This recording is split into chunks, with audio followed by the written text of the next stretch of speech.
kwa sababu ni tendo la kiliturujia na sio kisirisiri private, ili wote washuhudie jambo hili linalofanyika na kauli za ndugu wanaosema wanafunga nadhiri. Katika tukio hili, anayefunga nadhiri anatangaza nia yake hiyo waziwazi mbele ya Mungu na taifa lake, yaani kanisa.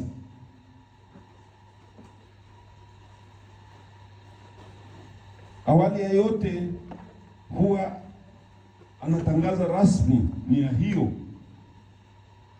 ya kwa wahusika wote wa Mungu, na nia hiyo ilikuwa imeshatangazwa katika kanisa.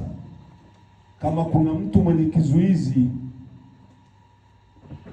aseme kwa wahusika, walezi na wakubwa wake. Kama kuna kizuizi tunaita bans.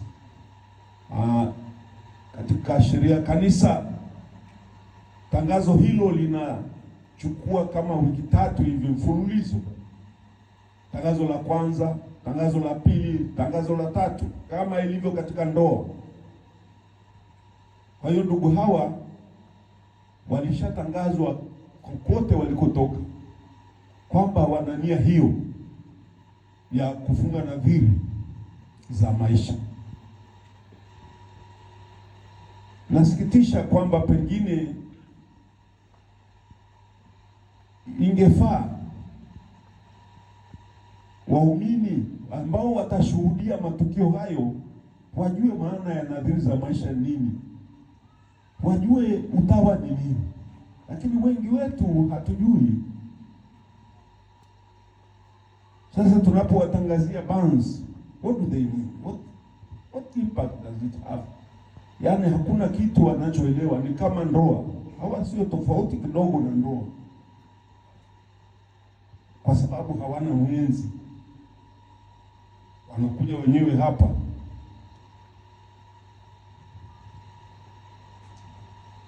Kwa hiyo ninashauri wale wakuu wa parokia, maparoko walioko hapa, wako wengi tu, ingefaa kuwaeleza waumini utawa ni nini, masharti ya utawa ni nini. We presume that they know, but they don't know. Ningeshauri huko parokiani kueleza. Pengine kuna mwenye mwito lakini haelewi. Kwa hiyo mimi ningeshauri hilo. Sasa ndugu zangu, tuko hapa nimechukua masomo ya leo kwa sababu nawafananisha hawa ndugu na Yesu mwenyewe. Kwa sababu kitendo watakachokifanya ni kile kile cha Yesu. Yesu siku moja pale nyumbani kwake Nazareti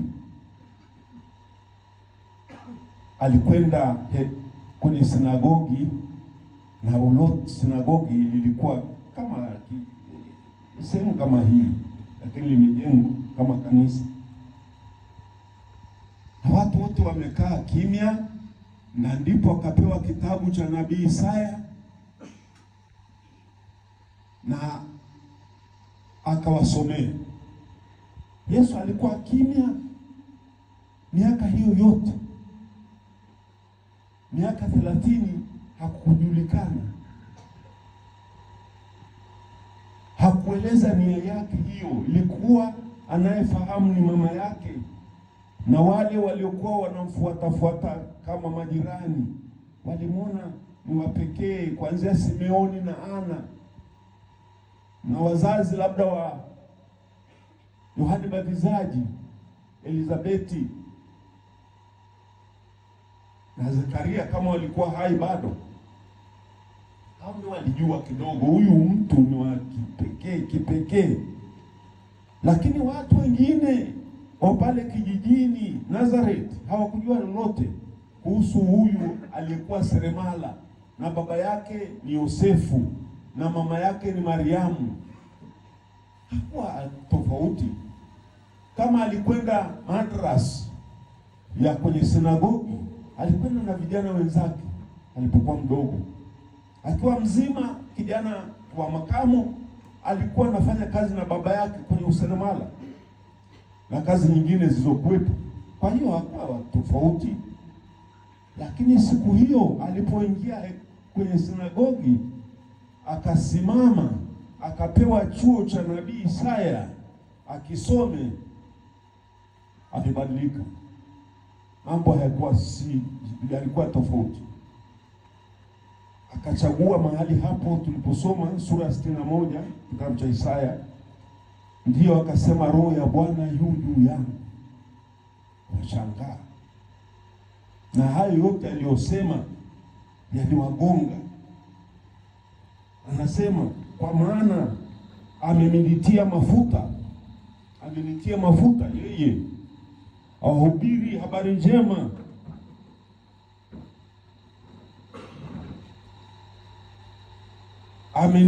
amenituma kuwatangazia wafungwa kufunguliwa kwao, na vipofu kupata kuona tena, kuwaachia huru walioteswa, na kutangaza mwaka wa Bwana uliokubaliwa.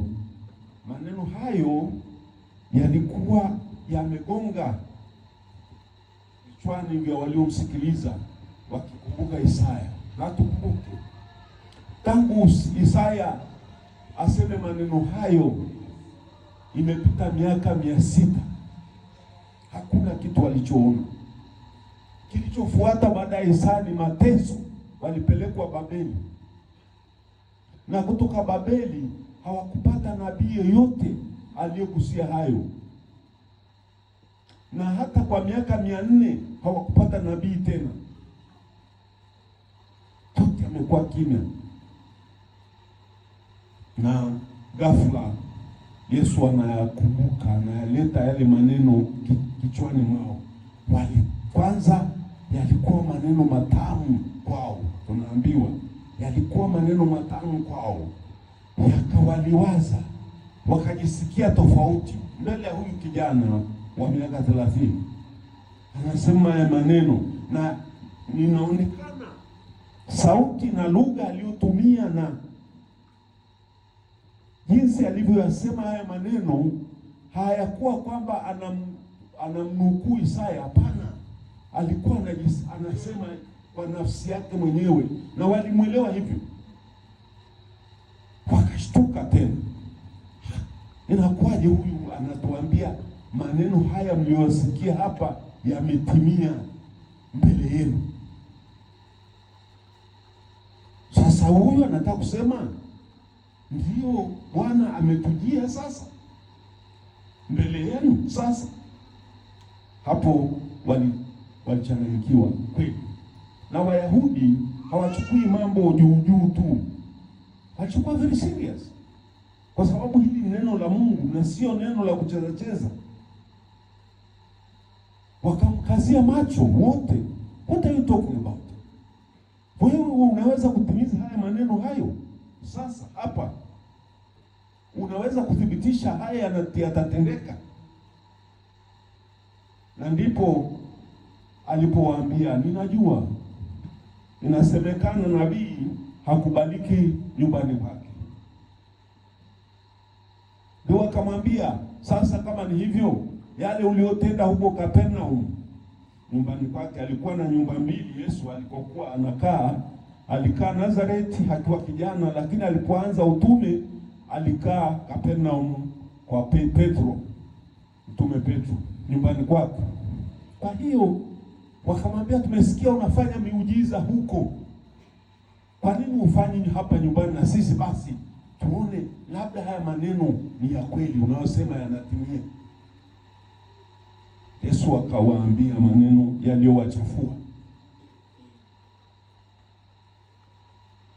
Nabii hakubaliki nyumbani kwake kwa walio wake. Kwa hiyo mnajua hata ningefanya muujiza, kwa kuwa mnajua mimi nimezaliwa na Mariamu, mimi ni mtoto wa Yusufu seremala tu, kwa hiyo mnanifahamu. na kwa hiyo hata ningefanya nini hamtaniamini. Mnajidai mnanifahamu, kwa hiyo hata ningefanya nini hamtaniamini. Na nyinyi mnatafuta nifanye ishara kwa ajili yenu, ukabila, ubinafsi. Nyinyi mnataka mpate privilege. Mimi kwa kuwa nimetoka hapa niwafanyie ninyi. Mimi kwa sababu ni wa ukoo wenu niwafanyie ninyi. Mimi kwa sababu ni wa kabila lenu nifanye hili hapa kabila letu. Huyu ni wa kwetu. Hao vijana si wa kwenu. Wengine watakwenda Papua New Guinea, jamaa wa Papua New Guinea hapa. Watapelekwa huko na huko. Na msitegemee wafanye ishara kwenu. Watafanya ishara kwa wengine. Na ndivyo ilivyo. Mweke kichwani wale mnaosema mnawajua. Ni mtoto wangu huyu, mtoto wangu wa batizo, huyu ni kaka yangu, huyu ni kaka yangu mkubwa, huyu ni nani sijui mjomba. Acheni mambo hayo. Sasa Yesu, sikilizeni. Najua mtakasirika na pengine mtawatupa kwenye korongo. Yesu alikamatwa wakampeleka kwenye korongo lililojengwa mji wa Nazareth, wakataka kumtupa nje. And they don't like him. Hawampendi. Wanataka kumuondoa simply because, kwa sababu hakufanya miujiza kwao. Kwa sababu nyinyi hawa hawatawasaidia, mtawatupa. Kwa sababu hawa hawatawanenea na kufanya mazuri ya pekee. Huyu ni wa kwetu bana. Na ndugu zangu, nyinyi mambo ya kufikiria nifanye nini, nifanye hivi kuwaridhisha, kuwaonyesha kwamba mimi sasa ni padre, mimi sasa ni mtawa, mtaanguka pua chini. You will fail in your vocation. Lazima mvuke mipaka hiyo ya ukabila, ya nyumbani. Mtu wa kwetu hawezi kuwa mtumishi wa kanisa kwa mithili hiyo, kwa mtindo huo. Haiwezekani. Maneno ya Yesu yao yenu, hata kama wanawatupa, kwa sababu nyinyi mmepakwa mafuta, si kwa ajili ya ukoo, sio kwa ajili ya familia zenu, ni kwa ajili ya Kahal Adonai, ni kwa ajili ya jamaa ya Mungu.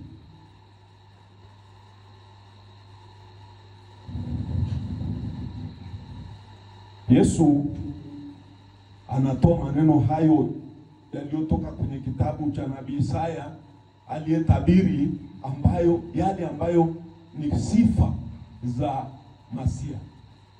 Sifa za Masia ni hizo. Sasa ndugu zangu, sifa hizo tumezisikia hapa na nimezirudia mara ya pili hapa sasa hivi. Ni sifa ambazo sisi ndugu zangu tumezitafakari kwa miaka yote tuliokuwa kwenye malezi, mpaka tumefika miaka 30 kama Yesu alikuwa anatafakari. Sio kwamba mmekurupuka. Hawa ndugu wameishi nasi kwa miaka 6 na wengine hata ngapi, 7, 8.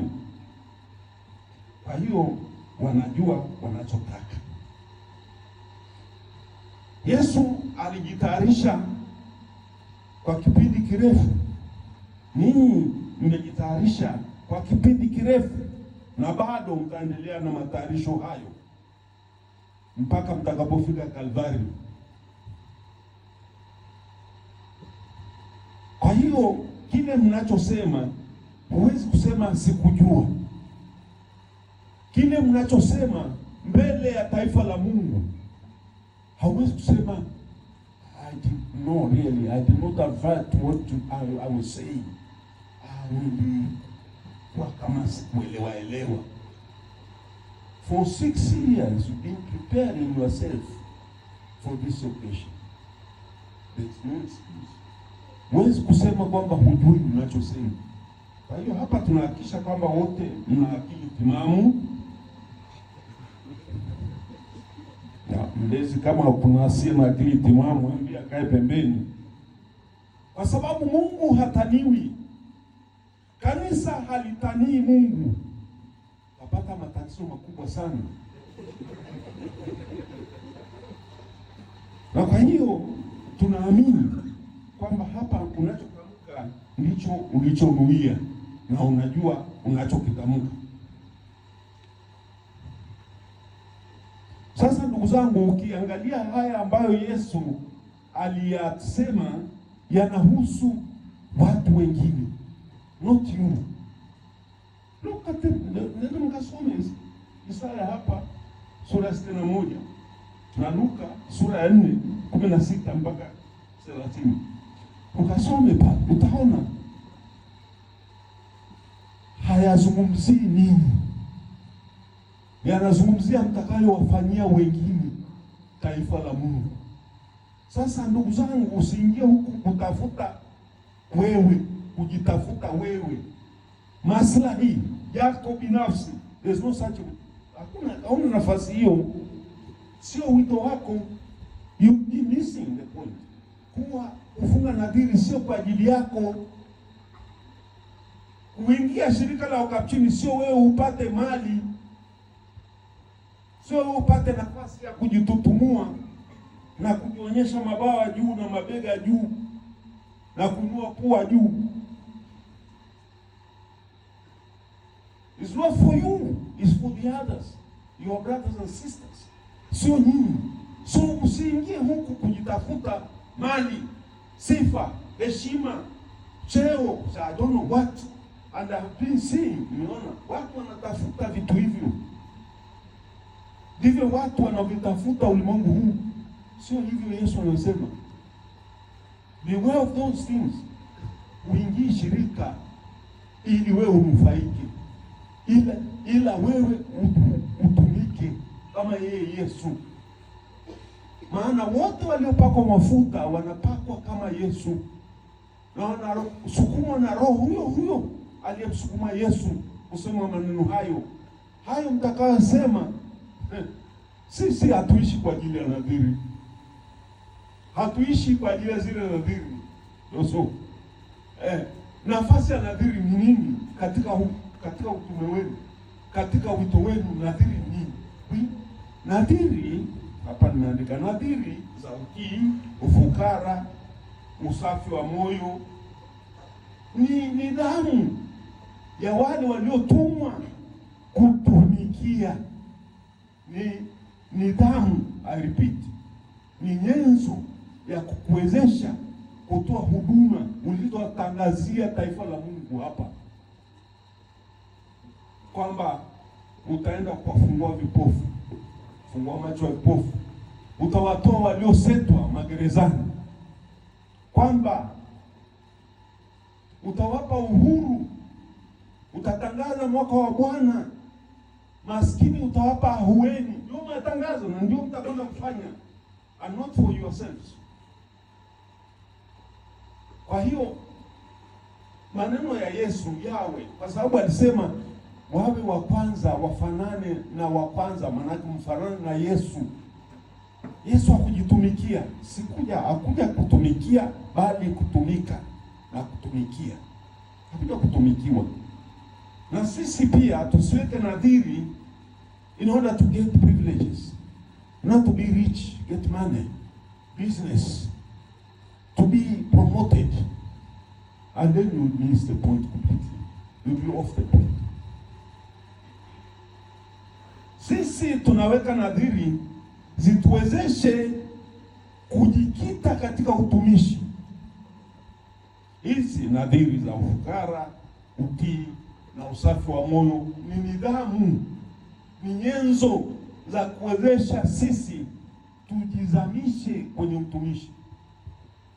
Because nisipokuwa mtii sitaweza kutumikia kwa amani na dhamiri safi.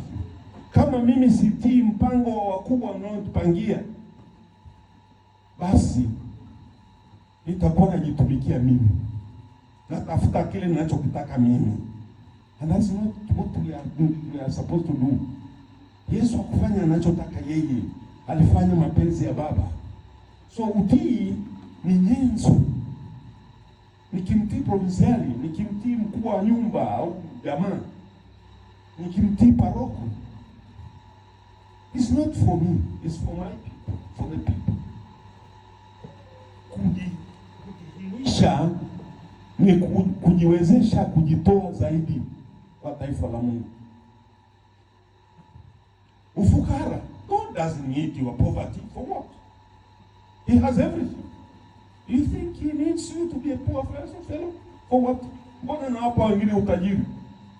Mbona anawapa wengine everything? They are rich people here, even among ourselves. Yeah, there are so many rich people. And maybe some even parishes. Lakini Mungu hahitaji ufukara wako ndugu. Usikika kwenda kujidai mbele yake, mimi nilikuwa fukara. For what? I did not call you to be poor. Watu wanatumikia as if poverty, obedience and maybe chastity is the end in itself. Kana kwamba lengo la kuishi ni kuishi kwa ufukara, kwa usafi wa moyo na kwa utii. Hayo sio malengo, ni njia, ni mbinu, ni nyenzo, ni nidhamu. Kama askari hafanyi mazoezi ili tu kwa ajili ya mazoezi, anafanya mazoezi ili aweze kuwa tayari wakati wote.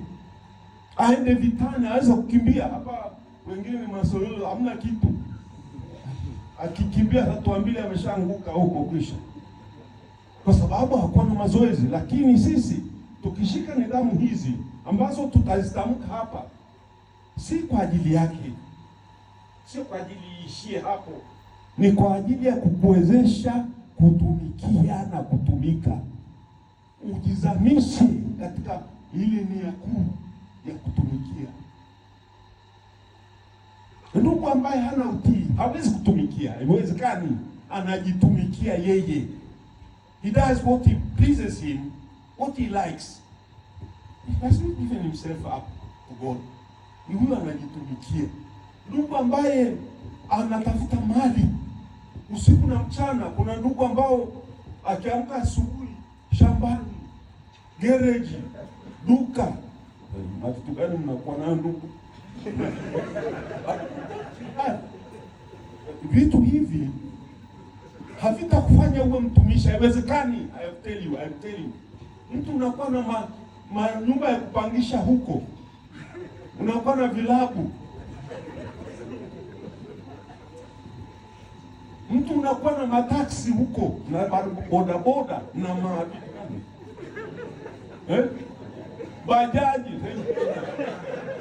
and you say mimi mtumishi wa Bwana. Wongo. And God is not lying. Usimchezee, anaona everything from the heart, anaona kila kitu. Nyinyi sasa practice self-emptying. Practice hiyo ili uweze kuwa chombo chake. You cannot be his instrument. You cannot be his servant if you serve those things. Ufukara ni nyenzo, ni njia, ni nidhamu ya utumishi. Wewe mtu nalala unafikiria nitapata gari jipya lini? Wengine wamefia kwenye magari huko. Sababu wanapigania magari na kuweka gerezani, tafuta mashamba. Mashamba ndio yalikutuma hiyo. Acha hayo ukatumikie. Ndio maana ya ufukara. Usafi wa moyo. Mbona watu wanaoa? Tena anasema kuwa na watoto wengi ni baraka. Sasa wewe una watoto bure kabisa wewe. Kwani unafikiri anakuhitaji wewe uwe fukara usiwe na watoto? Kanisa ya Mashariki makuhani wao wanaoa. Makanisa mengine hapa wanaozunguka na walokole na watu wanaopiga kelele huko njiani, wanawake hata 3. God does not need you to be chaste. Kwa sababu Abrahamu alikuwa na wake na mababu wa kanisa na wengine. Awaambieni kabisa, nidhamu ilikuja kuwekwa mwaka 1101 waliweka hiyo nidhamu ya useja, ili watu wawe na nidhamu. Walizama katika kutumikia familia zao, wakaacha kondoo wa Bwana. Kwa hiyo ni sababu ya kuacha kuoa, kushika nidhamu ya kwenda kutafuta wenzi na mambo mengine yanayoendana na hayo. Nadhiri za maisha ni nidhamu ya kukuwezesha kujitoa kwa wengine. Wekeni hiyo kichwani. You think God needs you to be chaste? Why? Because everything He created is good. It is good. Very good. Tov meod. Very good. Kwa hiyo usiseme ndoa ni chafu. The Catholics, ndoa ni chafu. Kujamiana ni uchafu. Sio chafu, ni baraka. Lakini kwa nia gani? Sio kwenye madanguro. Hiyo sio uchafu. Lakini ndoa, jamiana katika ndoa, kuishi pamoja, watu wa ndoa ni blessing, ni baraka na neema, maana inakuza umoja. Sisi tunajinyima hiyo ili mwili wetu na roho zetu na kila mtima wetu mwelekee kondoo wa Bwana, usio umegawanyika. Maana akiwa mtu kati, kama ilivyo fedha pia, kama akiwa mtu kati au vitu kati, vinatutenganisha na jamaa, vinatutenganisha na kondoo wa Mungu. Kwa hiyo ndio maana tunashika hizi nadhiri ili zituelekeze kutafuta lengo la maisha yetu, kutumikia. Ujisahau wewe, kenosis, ujisahau wewe kwa ajili ya kanisa.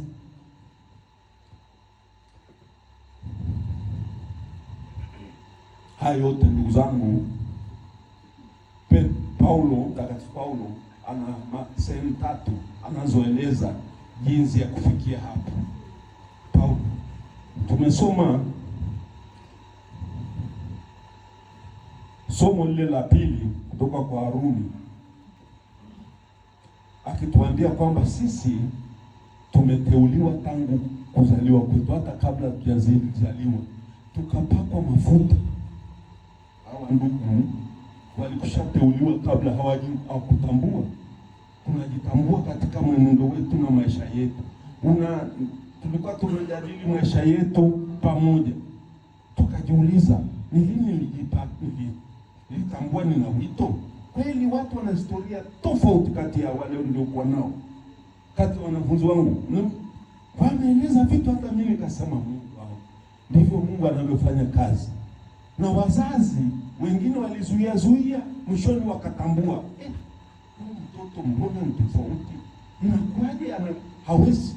Mtoto ukimzuia ni kama umemziba koo, unataka kumuua. Why would you kill your child? Kwa nini uwe mtoto wako? Na wazazi walitambua, wakaanza kwa support, ila pengine kimya au bila kujitambulisha. Na wengine rafiki wakawapa moyo. Hawa Mungu ndio anawatumia ninyi mliokuja hapo mashuhuda, kuwadhihirishia vijana wao kwamba wameitwa. Na sasa mnakuja ushuhudia kwamba kweli wameitika. Basi tuwashangilie na tunawashukuru sana wote waliowasaidia wao vijana. Nisikia wameitika wakapiga makofi. Haya, inueni pembe juu. Wanategemea mfanye kazi Yesu aliyotangaza hapa. Mwende mkao faraja kwao, mwe sababu ya matumaini kwao, kwa wote, sio kwa kabila lako, shughuli yako, ukoo wako, familia. No, for all. Mwe sababu ya matumaini. Na mwaka wa matumaini, mwe changamoto, mwe nguvu ya kuwapa matumaini wote wanaokosa chakula, walio wagonjwa, walio magerezani, waliokosa kuajiriwa. Nyinyi mnaweza kuopa neno la matumaini, naweza kuwaonyesha njia matumaini. Ndio wanawategemea nini? Ndio kazi yenu, ndio mwaka wa Bwana. Walio na madeni mwasaidie. Ndio mwaka wa Bwana, ni sabato ya Bwana, sabato kuu, sabato ya Bwana ni jubilei ya Bwana. Ninyi ndio sababu nilomtakuwa chimbuko la matumaini yao, sio tena kwenda kuaibia. Naingia kwenu kwa paroko ule mlanguzi bana. Mimi nimelipa hii gunia ya mahindi kilo 100, nikalipa 250,000. Sasa yeye amekwenda kunilipa 100,000 tu, ananiambia jitolee kwa Bwana. Jitolee kwa Bwana namna gani? Paroko vipi? Ni wizi. Call a stone a stone and nothing else. Kwa hiyo mimi ningesema msiige hayo. Paulo anatuambia kama Francis alisema, maana hao uliowachagua tangu mwanzo ndio uliowateua wapate kufanana na mwanaye, ili mwana awe wa kwanza miongoni mwa ndugu wengi. Warumi sura ya 8 aya ya 29. Anarudia tena, tunajua kwamba utu wetu wa kale ulisulubishwa pamoja na Kristo, ili hali ya dhambi iharibiwe, tusiwe tena watumwa wa dhambi. Ndio anasema kwa Warumi, barua kwa Warumi sura aya ya 7, sura ya 6 aya ya 7. Alafu anamalizia barua kwa Galatia, anasema maana kuhusu sheria hiyo, yani mshika sheria Torati, mimi nimekufa. Sheria yenyewe, mambo haya ya kidunia yameshaniua. Paulo anasema mambo ya kidunia yameshaniua, nipate kuishi kwa ajili ya Mungu. Ndio nyinyi ndugu zangu, hamuishi kwa ajili ya dunia, haya mambo hapa duniani. You think that's what God calls you?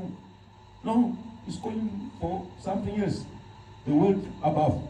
Kwa hiyo anasema nipate kuishi kwa ajili ya Mungu. Mimi nimeuawa pamoja na Kristo msalabani, na sasa naishi, lakini si mimi tena, bali Kristo anaishi ndani yangu. Kuanzia sasa nitajilaza hapa. A symbolic of death. Kulala kifudifudi ni mtu aliyekufa.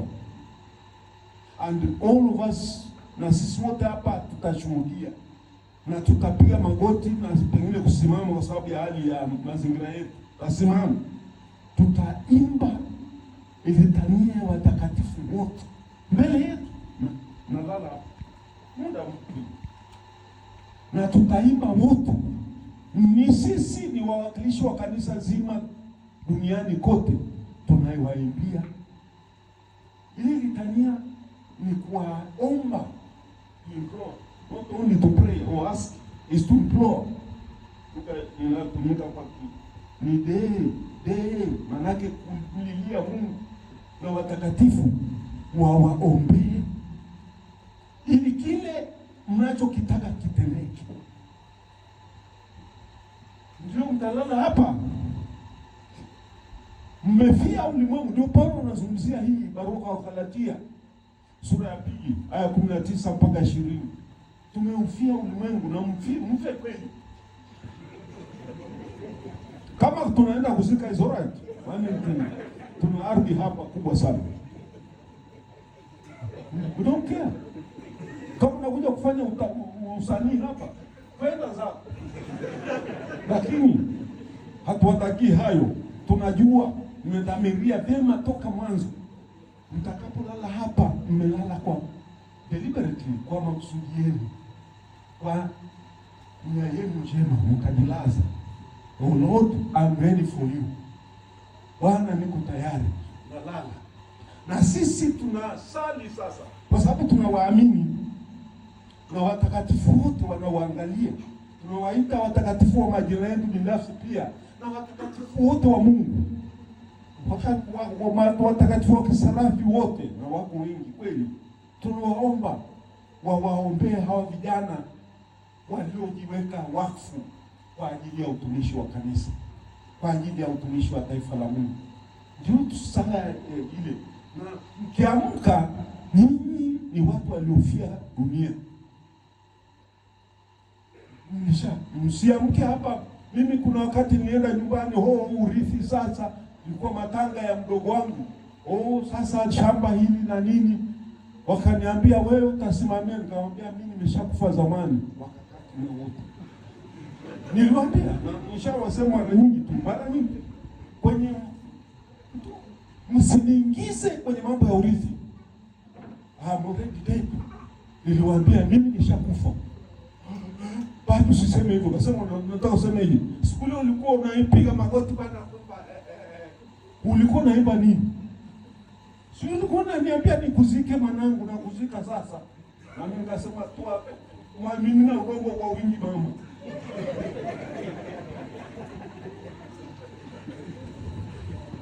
Ndugu zangu, tukio tunalofanya leo ni tukio la pekee katika maisha yenu, na msiogope, kwa sababu hapa nimeandika.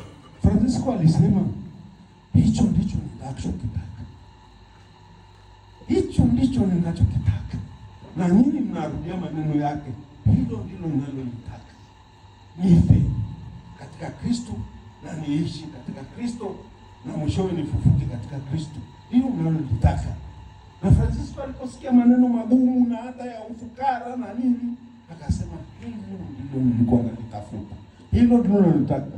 Na tunataka kusikia kauli yenu hiyo, kwamba hilo ndilo nalotaka, nife kwa ajili ya ulimwengu na ulimwengu uishi, uwe hai kwa ajili yangu.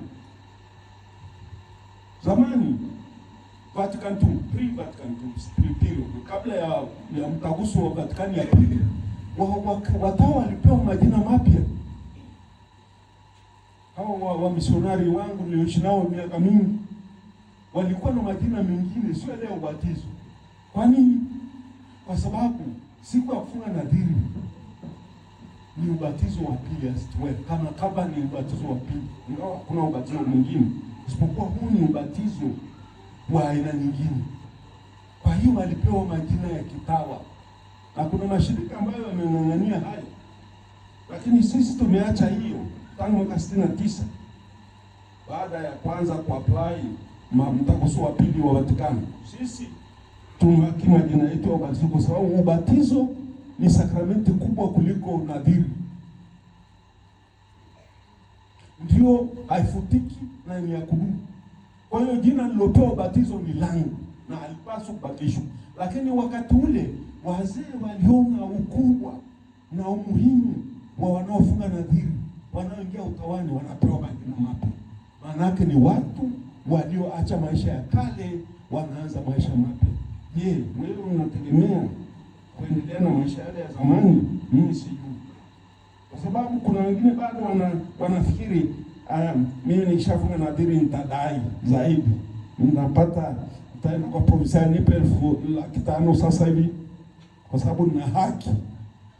Wewe watu tuliongea na wale wenzangu niliokuwa nao, bado tuna attitude kwamba rights ni kwenda kudai. Unamdai nani? Uje kwangu mdai na kutia kofi.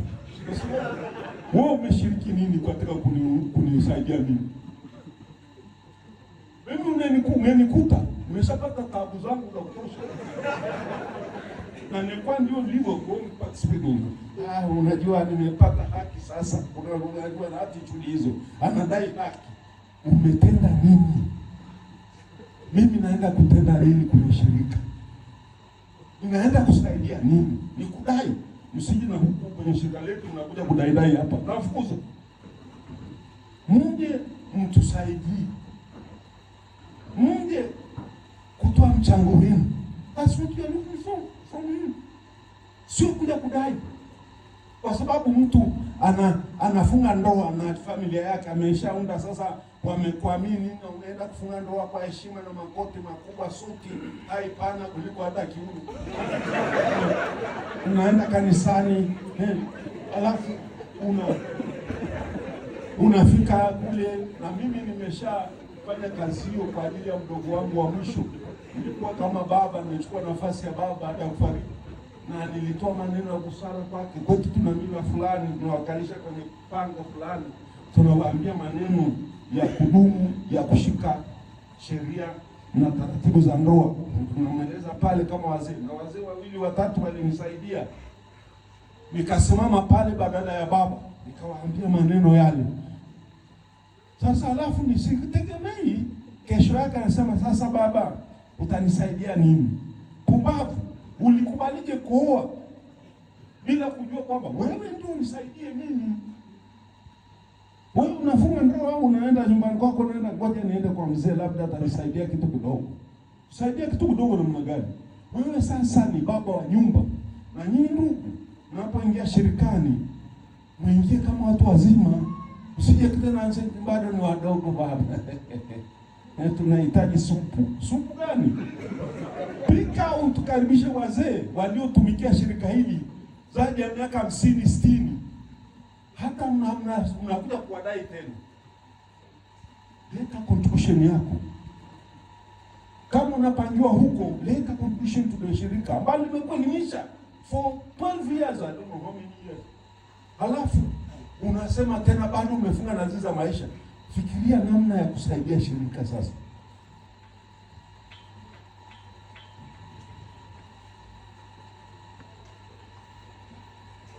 Sasa ndugu zangu, nimeleta mambo, namalizia sasa. Na ni kawaida yangu, lazima niseme haya. Tumeyasema maneno ya kutia moyo, na pia ni changamoto za maisha ya kitabu.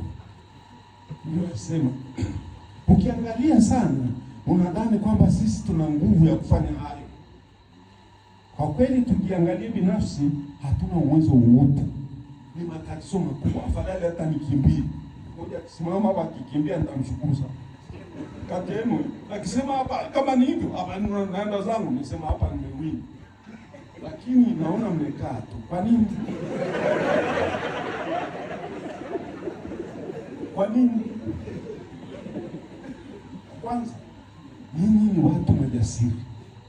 Ukristo kwa ujumla ni kundi la majasiri. Hao ni tangu zamani waliitwa hivyo. Ni mashujaa.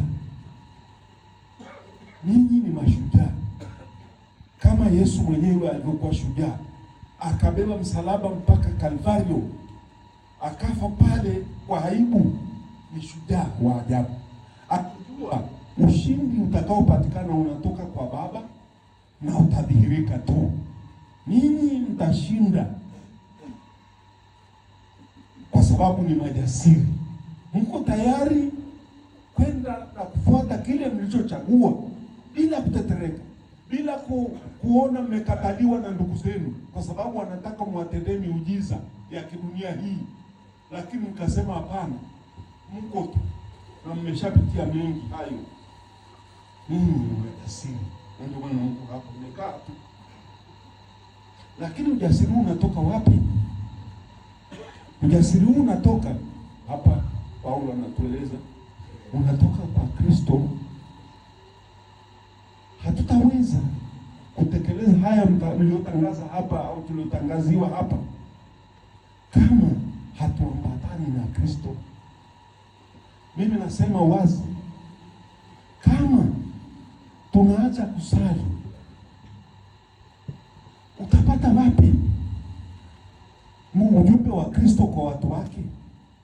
Kama usome maandiko matakatifu, unaamka kwenye kilabu, unaenda kwenye miambari kule, utawaeleza nini? Ni kauli yako au kauli ya Yesu aliyekutuma? Ndugu ambaye hasomi maandiko matakatifu na kuyatafakari, ambaye hasali, anajihubiri mwenyewe.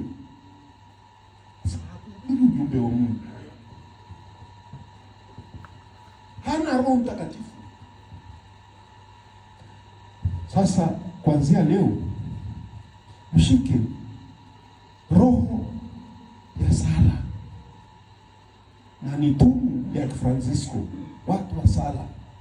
watu watakufakuri, ndiko mtakapata ujumbe wa Mungu anayewatuma. Nabii Isaya hakusema hayo kutoka kwake tu, ilikuwa kutoka kwa Mungu. Mungu amekutuma nini, kufanya nini leo, kuambia nini taifa lake leo? Unapata wapi ujumbe wa kuambia watu? Sio maneno yako na kutunga hadithi zako. Tunahitaji kuwa karibu na Yesu, kuwa karibu na Mungu katika sala, katika maandiko matakatifu, katika tafakuri, taamuli na katika masakramenti. La sivyo hamtafika mbali. Ukishaona ndugu anaacha sala, usifikiri kwamba atafika mbali. Hao ni watu naishi miaka 5 unakuwa na kupiga na vitambi, wengine wamegota vitambi haraka sana. Sawa, lakini vitambi tutavizika tu. Tumeshaona mengi. Mengi. Kwa hiyo mkitaka kudumu, shikeni sala. Sala za kanisa, sala binafsi na ibada tofauti. Watu wanasali rosari. Msiache. Mimi maneno yangu ya mwisho hapa. Huwezi kufa Kristo kama wewe huko karibu na Baba wa mbinguni. Kwa hiyo sala, narudia, ibada, masakramenti na visakramenti, kusoma na kutafakari neno la Mungu na kuongoza wengine kufanya hivyo. Maana unapoongoza wengine, wewe unajifunza na unajaa, ili Roho Mtakatifu akufundishe, ili ufundishe wengine. Basi ndugu zangu, sadaka mnayotoa sasa, ambayo mnaifanya kwa kuwa na nidhamu hiyo, iwape ujuhuda na nguvu. Wakati watakapowakataa kama walivyomkataa Yesu kule Nazareti, wakati watakapowashutumu kwa mambo mengi, si nyinyi msio wa kwanza, lakini walivuka na kushinda kwa sababu walimtegemea Bwana wao Yesu Kristo. Hawa watakatifu tunawaomba Bikira Maria, msimamizi wa provinsia yetu, atuombee. Mtakatifu Francisco na watakatifu wote wa Sarafi watuombee. Tumsifu Yesu Kristo.